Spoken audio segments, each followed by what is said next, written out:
Hello, and welcome to the Culture Cave. My voice is getting a little bit better. Emmett, how are you? I'm doing fine. My voice is terrible as always, but that's a genetic thing rather than having a cold or anything like that. I have just been cursed with this voice for the rest of my life. Oh, You don't know? don't say that. There's some people who say that they they don't watch What If, they listen for your voice. So, the sweet somber Well, those. tone of the Northern Irish accent. Yes, that's often how the Northern Irish accent has been described. Sweet and soft. Sweet, no, Those are somber, somber. very Oh, sorry. somber that I think you said accent. somber. Yeah, somber. Definitely Aye, very somber. somber. But Very. not sure I would necessarily say sweet. At least not around where I live. You know. Right. Okay. So basically, we finished the season of What If this week. This is What If the Watcher broke his oath, which Solid title. actually is Solid like title. leading on from the very end of the last episode, because the last episode was very much him beginning to break his oath, I suppose, when he got in Doctor Strange, or Strange Supreme, I think you call him.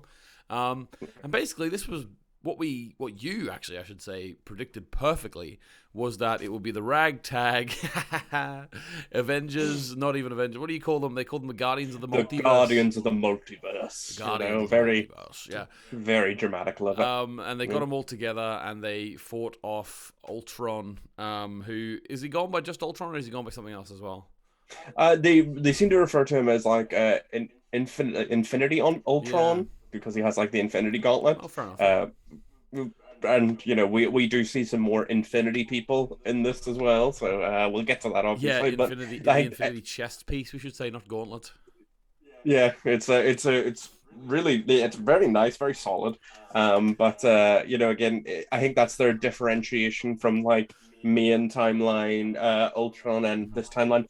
People keep calling the main timeline the sacred timeline, and I'm just gonna. I don't know if I've mentioned this before. Mm. I'm against that because I'm like. The sacred timeline was propaganda of the Time Variance Oh Authority. yeah. We shouldn't call it the sacred timeline. Let's not believe their propaganda. It's just the main timeline that we're aware of, you know? But actually, then, I don't know about that, Emmett. I understand not wanting to call it the sacred timeline, but calling it the main timeline sort of Mm, is a bit classist, I would say.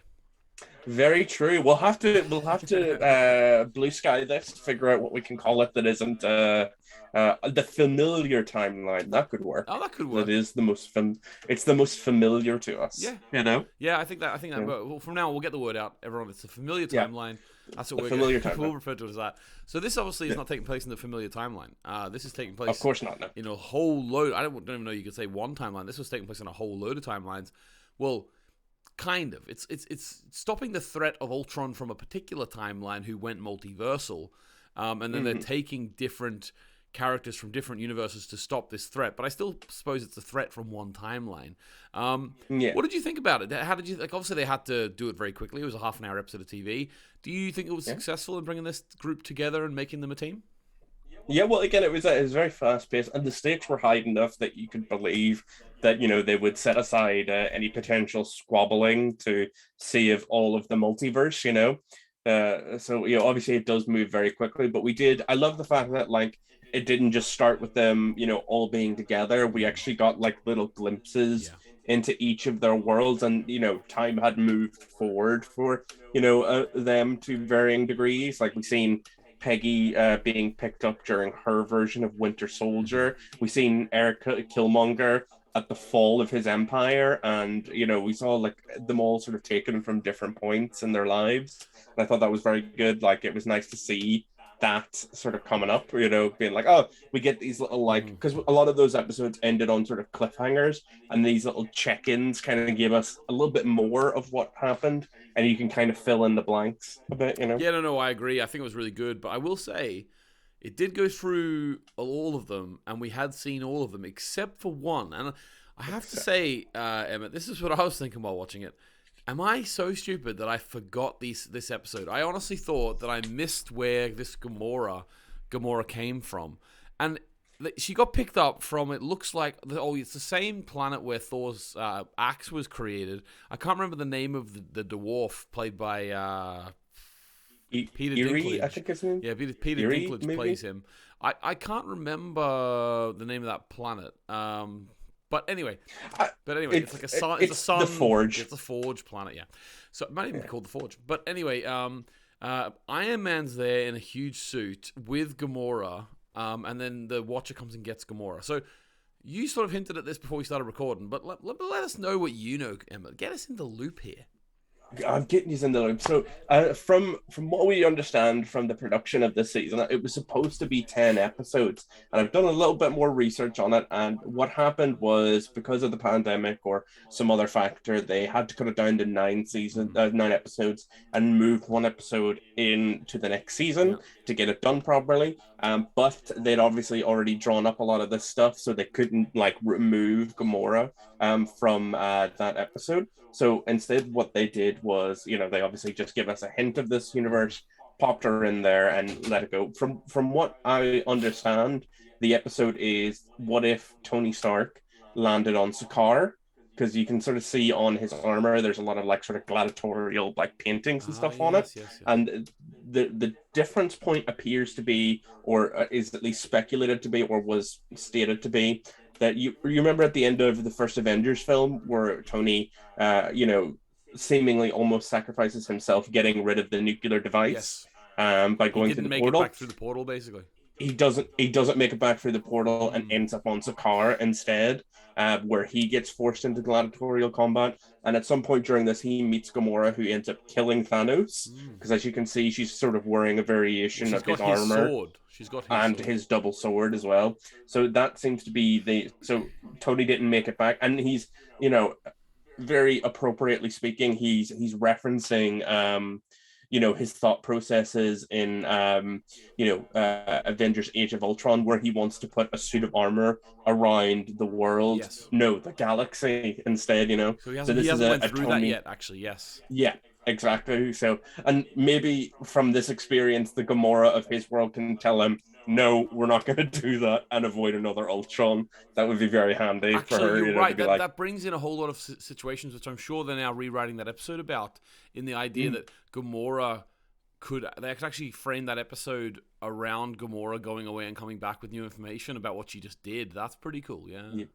I would love it if they do it like a two-parter for that as season 2, where like they do the episode where we see Tony's journey through Sakaar, and then we obviously understand that that's the point where Gamora is lifted, and then the next episode picks up from when Gamora is put back in place, and she has to try and stop Tony from like making Ultron or doing something that way. I think it would be very good. That is cool. And you would imagine in that point in the timeline, like Gamora hasn't met Peter Quill yet or anything like that, so it'd be cool to see how that plays out. Is he just like sort of I suppose when the story's picked up with him, he wasn't really a member of the Ravagers anymore. So it'll be cool. It'll be interesting to see how he plays into it, because I'm sure if you have Gamora and in that sort of otherworldly part of the universe, I'm sure they're going to have Peter Quill there somewhere in that episode. But we'll see. Yeah.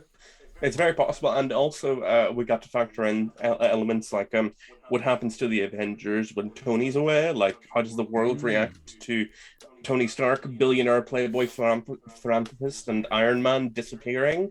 There's a lot of interesting little elements there to like sort of explore with that sort of world, But we'll see what they decide to focus on, because there's always that question.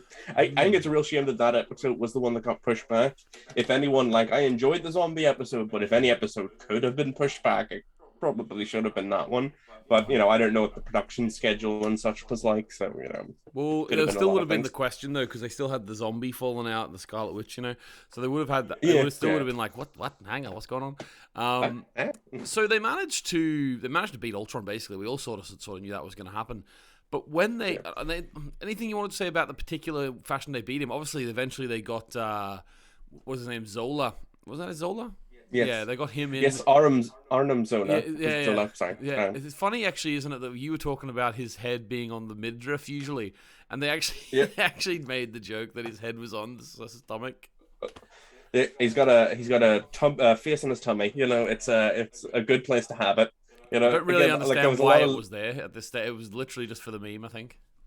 I think it was just for like the reference, Yeah, yeah. he really could have just been like on the front side, but we'll take it. But like, yeah, it was good. Like this was obviously basically for the most part like very focused on the fight between the Guardians and Ultron. Hmm. So like it was a lot of a very interesting sort of choreography, like moving around and stuff like that. Like they had a couple of different plays on how they were going to try and stop him. Hmm. We see that T'Challa Star Lord did sticky fingers to steal the Soul Yeah. Stone, and then there was a bit of a fight through that. And then he tried to use Gamora's Infinity Crusher, which destroys the Infinity Stones, which I assume means that maybe in her universe she's used or is planning to use the Infinity Crusher to destroy the Infinity Maybe that's Stones what she after did to Thanos is dead. Thanos. Maybe we'll learn about that. Yeah. Yeah, possibly. It's a possibility at that stage to be sure. But and they, basically it was a lot of fun interactions between the different characters. Hmm. Eventually, Natasha from the Age of Ultron timeline Yep. isn't part of the team at first, but then obviously they end up back in Ultron's universe, and she joins in there and sort of helps get the final shot on Ultron, Yeah. which I think is very thematically appropriate for I her. thought it was cool You know, actually you have having Captain Carter and also her as obviously the what was it called again? The Russian Captain Russia. What's that called? Jesus, Red Guardian, Yeah, the Red like my Guardian. That brain. was that was cool. I liked having them both throwing their shields about. You know. Oh, that was so cool. I'm a sucker for good shield combat. Like one of my favorite fight scenes in like the cinematic universe is like Iron Man versus Cap and Winter Soldier, where like they're like bouncing the shield between them, Oh yeah. keeping Tony off balance. It's such a good little fight. Well, I wait till you really hear dig about the that. film 300 with all those shields. Spartans. Oh. You know, absolutely amazing. They're gonna, and then Captain America comes out of nowhere, which is very weird. Yeah, that, You that know? that is weird. I like Leonidas being able to throw his shield and it come back to him was probably a bit unrealistic for that film. But Yeah. actually, let's be honest, the whole thing's unrealistic in the film. Right, okay. So then what happens is Killmonger wants to have a go. Yeah. Well, again, it is in his nature, or and very much in this Killmonger's nature, to betray people. And he attempts to steal because we sort of seen him at like a very low point in his life, where like obviously when we cut back to his world, his plans have failed to a certain extent. Like his reign is ending, and Shuri and Pepper, along with the Dora Milaje, are like coming in to stop him. Hmm. And like you can see that it's all sort of just falling apart around him. So like he wants to take the Infinity Stones to like remake his timeline so that he wins. Like he won't give up, and like he like there was good foreshadowing in the episode because he was just like constantly playing with this Ultron head that Party Thor had brought Yeah, from his universe. So that like when they actually did take down Ultron, he was able to like hack into the Ultron head and use it to steal the Infinity yeah, Stones, which was very cool. And we got Infinity Killmonger. yeah. We did for a second anyway. Yeah, but And then now the they're in Watcher, him. Like so, him and Zola him are and Zola are trapped in trapped like within their own fraction, like fractal of a universe. That was pretty cool. I think yeah. The Watcher foresaw yeah, Strange everything. Supreme in this episode was really impressive. I love like the octopus arms. Like Oh yeah. is that something directly from the comics? The idea that he can like throw octopus arms out of himself Well, this version of Doctor Strange has a lot of dark powers because he got them all to from him. those animals. Yeah, But yeah, and those tentacles appeared to be, or we speculated to be, from a powerful entity known as Shumagorath in the comics, which is like this weird eyeball creature with a load of tentacles. It might have also been the creature that was that Peggy forced back into the portal, oh yes, which is why she reacted so intensely yeah. to seeing Strange use those tentacles. Like she recognized them, As if so it does he is seem that creature. well, he at least has a part of that Oh yeah, creature within him because he cut off some of the tentacles. I don't know if he killed the whole thing, but he's definitely. And you're playing a dangerous game when you like take an eldritch creature like that and put it inside yeah, you. yeah.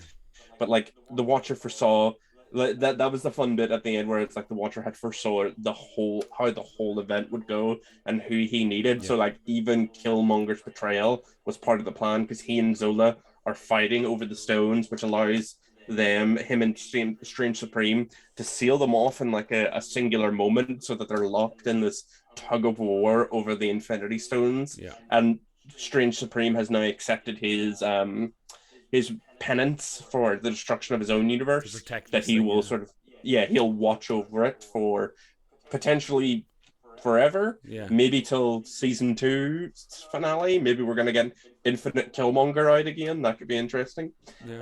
Um, who knows? But yeah, it's a bittersweet ending for Strange, you know. But he seems, he seems to have accepted his fate. You know, he knows that this is what he needs to do to sort of repent the destruction. You know. Yeah, yeah, no, I agree. I really like that character, and by the end of it, they did a good job of portraying it. Right, okay. Before we get into recommendations, I want just to know what you think as a comic book fan, and someone who's familiar with the What If series in the comics.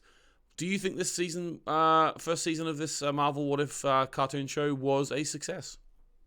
Yeah, I think it was. It introduced the premise to the wider sort of movie going audience, and you know we got a lot of interesting little episodes. Obviously, a lot of the peak episodes were episodes like, what if Strange lost his heart instead of his Yeah. hands, and the stuff with Ultron. And I think the show has a lot of room to grow and can explore a bit more. Hopefully, maybe next season we get slightly longer episodes. That could be good. You know, I think that could be something that they look into. I obviously understand that animation is time consuming. But again, if we could have a bit longer episodes, I think that could make the show even more, impressive. Because we could really, explore a bit more of the premise within the time It would frame. be really interesting But to yeah, get hour-long episodes. yeah, that would Because be at very that interesting. stage you really are giving this idea half of a feature film length. You know what I mean? I think that Yeah, would be really or interesting. you could even do it with like a part one, part two thing with the episodes, you know.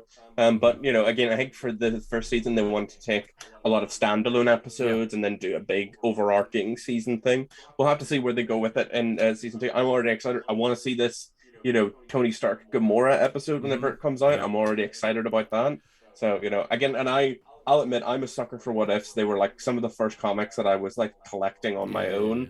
So like when I heard about the show, I was immediately stoked for it. So as a longtime fan of What If, this show was pretty much made specifically for me. All right. So I Okay. was never going to hate it. I was never going to hate it, if you know what I mean. Okay. Well, So no, no. To be honest with you, unless it had been terrible, well, as you know. as a non-comic book reader, I enjoyed it as well. There were certain episodes where I sort of heard the premise of the episode, and then very quickly I was like, okay, I get it now. I'm sort of Yeah, I still saw the episode out. They were still entertaining, but I still sort of got the premise of it, and I understood what they were doing from the start. Like to be quite honest with you, like there was a few episodes which like the zombie one maybe. Like I told you, I've never been really a zombie fan. But having said that, I realized when I was talking to Eamon the other day, I don't think I've ever actually seen anything zombies that I didn't like. Weirdly, but I yeah, sort of they don't have an allure to me. But yeah, I think it was successful. I will say that I would watch like if they came up with a really awesome idea for a what if. Like I would like if they did like a 2 hour or an hour and a half, hour and 45 minutes animated film, feature film. mm, I think they could. I like not to give Disney any more ideas for more content, but I think that yeah, that could be something which would work because the thing is like the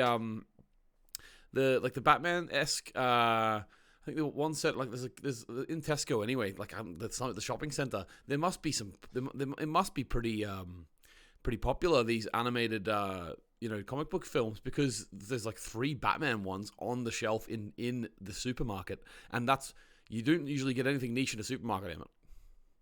yeah. Well, again, cartoons for a long time before the sort of Marvel Renaissance, that was kind of the only place that you could find proper or well-made adaptations of like comic Hmm. books. We had like a few films like the Tim Burton Batman films and like the Superman films of old. But the cartoons often felt more true to the source material. Hmm. So you had a lot of cartoons like the Batman animated series, Justice League Unlimited. Yeah. So I think there'll always be like a niche sort of area for animated productions of superhero films, even in this sort of era where we have a very successful film franchise for it. Yeah. And I think What If sort of like very neatly falls into that sort of area, that niche, Okay. and like the animation sort of suits the what they need for the show because it's like some of these episodes will be one and done. You might not come back to them, so it wouldn't be time or money conscious to like make all these sets that would never be used again. Yeah, Like, yeah. Get like a proper Marvel. CGI renderings done and stuff. You're never gonna use the Yeah. Iron Man suit that you create again. You know what I mean? Yeah, I get Yeah, we're like, whereas like with an animated show, you can like reuse it or take it away, or you can save it every somewhere frame and has to be have it. drawn. Yeah, exactly. Yeah, every well, except when it's like CG ones, and Yeah, you yeah, can like yeah. I don't know what the exact process is for this one. It's above my head, above my pay grade. Gee, CG TV shows, like children's TV shows, CG TV shows, when they first started, were absolutely balls. Like, Yeah, they were the bad. Let's be technology. honest. Some of them are still bad. Yeah, the technology was not there for a long Mhm. time, and now we're in a place where the animation actually can be good. But someone had to crawl so what if could run. If you get Yeah, me, yeah, like those terrible shows had to exist, like Reboot, to like play around with what CG animation looked like. yeah, exactly. Right. You Okay. know, So, that's that. Then we're both happy with it. We're looking forward to season 2. Emmett, recommendations time. recommendations. My final recommendations corner for the first season of What Yeah. If, and I've been holding out on this one for a little bit, but What If, generally speaking, only really does short stories, like 1 issue to 2 issue.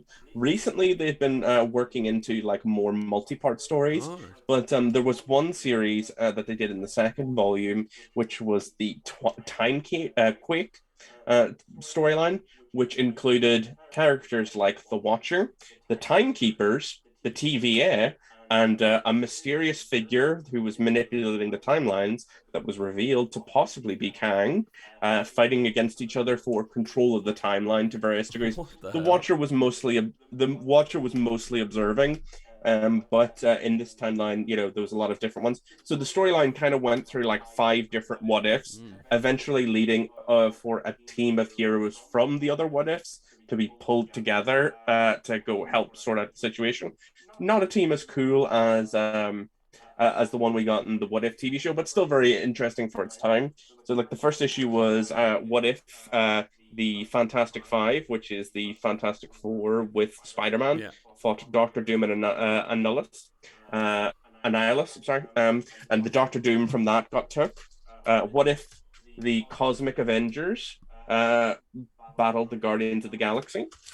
What if Wolverine had been the king of the vampires during Inferno?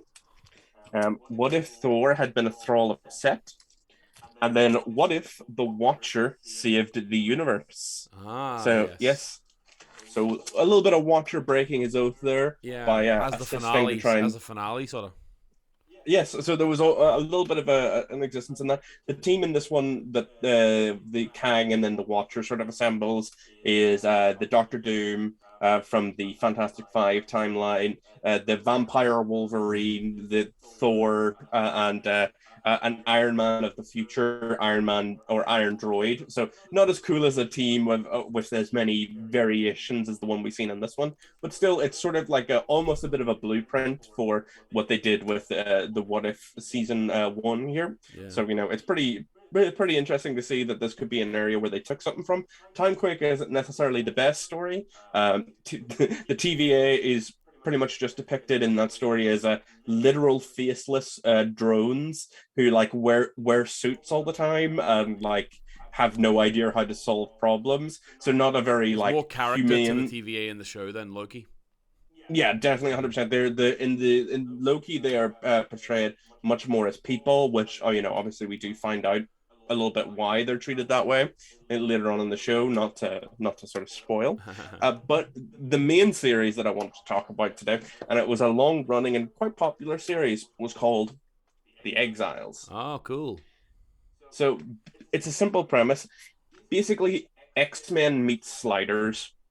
So basically a load of different like X related Jerry characters. O'Connell. So yeah, so Jerry O'Connell, but X-Men of different universes that we've never seen before, pulled out of their timelines to go on missions to try and fix what went wrong in these timelines, because the universe or the multiverse is sort of damaged, and if they don't fix these, their universes are going to be negatively affected, and their lives will be destroyed in different ways. It was a sort of shifting cast where characters would die and would be kept killed off, unlike in usual comic books where they'll come back later. Yeah. A lot of these characters die and move on or get replaced. And it was a very long running series. It's had a couple of relaunches as well. This was actually one of the first ever like big collected volumes of a comic I ever had. Oh, really? I really enjoyed the Exiles series. It's a lot of fun, and they've had a more recent series where they had a few more Avengers based characters as well, with an Iron Lad, Kamala Khan as old woman Kamala, Valkyrie, and a cartoon Wolverine. Okay. Like in the story, he's like a little cartoon boy next to all these like normal looking people. That's like and in it's very Into the interesting. Spider-Verse. They have like the pork, Exactly. the Porkins guy. Yeah, Spider Ham. Yeah, Spider Ham. Voiced right. by I don't know where I got Porkins. voice. Porkins is from. I like something. Porkins. Yeah. Porkins is from Star Wars. He's Yeah, one of that's the. right. Yeah. He's one of the guys in the X-wings that gets shot down, and people are very upset about the death of Porkins. Rest in peace, Porkins. You died for a good cause. Taking down the Empire. But Exiles is actually one of my favorite series. Because basically it's like, what if you had like a team of X-Men going through different what if universes and like trying to fix the problems within them before like it all goes to pot. So basically every storyline you move on to new worlds, and sometimes they visited worlds that we had already seen in different series, like the Age of Apocalypse, Marvel 2099, which is a Marvel near future storyline where Miguel O'Hara, Spider-Man of 2099 is from. Oh yes. And a version of him ended up joining the Exiles, which is very fun as well. And again, there's a lot of really good stuff in that. Like it was a series that I picked up when I knew absolutely nothing about comic continuity, but because again you were ending up in different universes, usually you were explained the continuity within the book in a way that made sense, where like cool. they had to try and get caught up on like what was different from the worlds that they knew. So like it's quite an easy book to jump on with if you don't know a lot about comics, and it is a lot of fun because like you don't need to really worry about continuity, because like every world you go to has a different continuity, but like they might have a lot of the same strokes that you sort of remember from like TV shows and films. That's awesome. Yeah, that's great. Yeah. All right, so a couple of great recommendations there, Emmett. Thanks very much. All right, guys. Well, there we go. That's What If. Stay tuned to the channel. You see what Emmett and I do next. I'm sure it'll be lots of great, exciting, and fun stuff. And let us know in the comments if there's anything that you would like to hear our opinion on. I mean, we're happy to even to do one-off things, like you want us to watch a film or you want us to, talk about a particular genre of something. We're happy to do one-off discussions as well as these going through the seasons. Like we really don't mind. Just love chatting to each other, really. Thanks very much. Any excuse. So thanks very much for watching, guys, and we will catch you next time. Bye.